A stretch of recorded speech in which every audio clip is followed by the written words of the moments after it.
Hi, I'm Therese Island Smith. I'm the Health Promoting Schools Facilitator in the region. We've got a new framework, and part of that new framework is a new way of working with schools. And the new approach is that we want to work alongside schools and strengthen what you're already doing. So we're going to provide the health and wellbeing support that you may need in order to help you meet your targets, particularly around your vulnerable community members. Oh, that'll be really excellent, because we got a lot of kids that are struggling with food and bringing nutritious kind to schools and stuff like that. A lot of them are bringing quite unhealthy food, and we really we're trying to stamp that out. We've got quite a bit of obese problem within our school, and we're looking at healthy choices for our kids. So I think this will come in handy. Do you provide stuff like that for? So you've talked about your concern around healthy eating. So that's a concern that you have. How does that come to your attention? We just hear it through our teachers. Really, our staff sort of pick it up.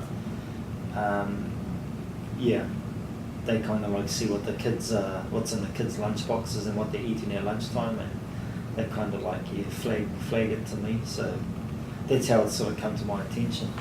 And have you raised this issue, or has there been any discussion or kōrero between you and the parents and the students around that? Not really. We haven't sort of like gone to that point yet. We thought that if we have good policies and things in place, that hopefully our parents will abide by our rules at school. And why do you think it is that the students are bringing things to school that you think are not healthy for lunch? I think sometimes it's just the families that they're in, and they're just sometimes it may be the easiest thing for them to do is just to go and grab a Coke and a pie, and a packet of twisties.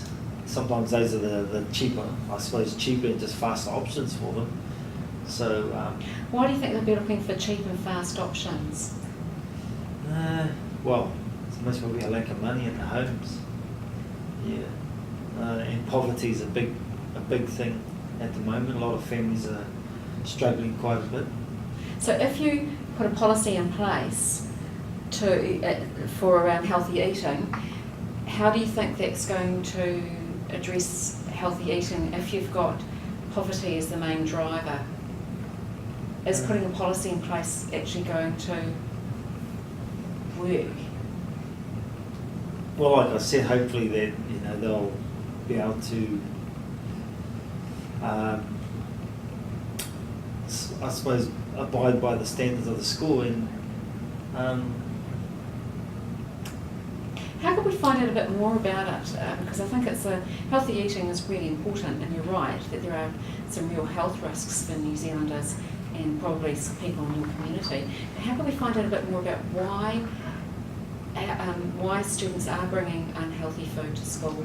What are the main drivers? Because until we kind of identify what those are, any actions we take are not likely to be that successful, because we really need to be taking actions that address the drivers for that. What do you think some of the drivers, have you had any other examples with other schools you've had that had the same problem?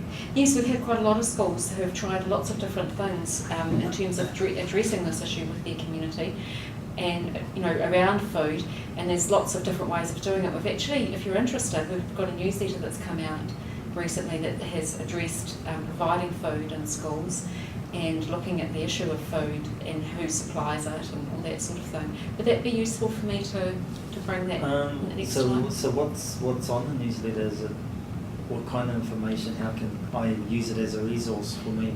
Well, there's quite a lot. There's it talks about different approaches to addressing food and food provision, and there's about 3 different types of approaches that schools take, and gives examples, and it also gives you a whole list of providers of food. Has it got links yes. So we can? Oh, okay. Yeah. Yep. And who provides it. But